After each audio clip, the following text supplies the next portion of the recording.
Now, of course, everybody's been complaining about the impact of rising costs of electricity.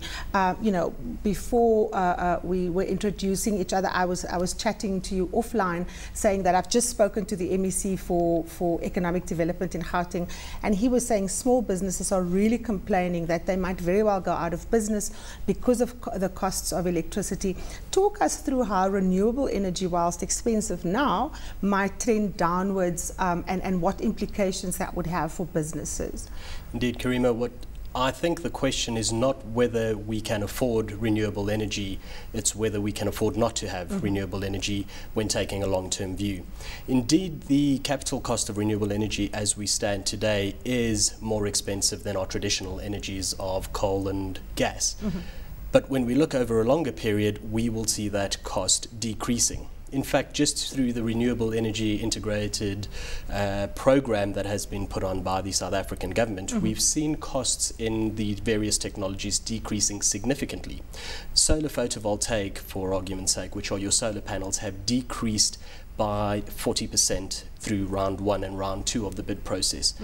Wind energy has dropped by 21%, and there is an expectation of double-digit percentage increases through round 3 of the bid, which would be in May of 2013.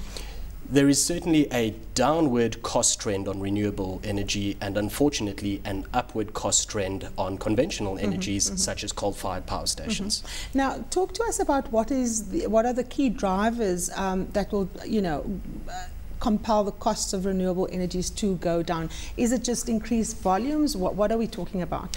Indeed, Karema, I think where we are very lucky in South Africa is the government has put together a program which, through the very competitive nature of the program, has already run developers against each other and really looking to bring prices down. We should not forget that in Africa and South Africa we are sitting on a hotbed of opportunity for international markets.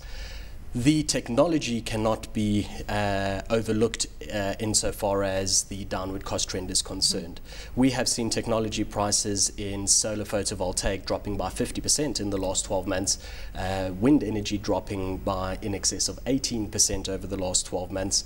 We are seeing increased technology and innovation which are resulting in lower costs and lower capital costs with higher yield, in other words, higher output of electricity onto the grid. And as we know with any technology, if we look at where computers were 15, 20 years ago, once there's an interest in a market, there is more time spent on research and development, and with that research and development we see optimizing of efficiency within the technology itself. So obviously competition is a good thing. Do you think competition is going to drive prices of renewable energy even further down? Indeed. We do believe that through round 3 of the program has been set so it is in a staggered format, and we have seen, as I've said, the cost differences between round 1 and round 2 dropping by 40% and 20% for various technologies. Round 3, I think we can expect double-digit decreases percentage-wise, whereas conventional energies we know are increasing because of the increased input costs of things such as coal, which are increasing at above 25% per annum.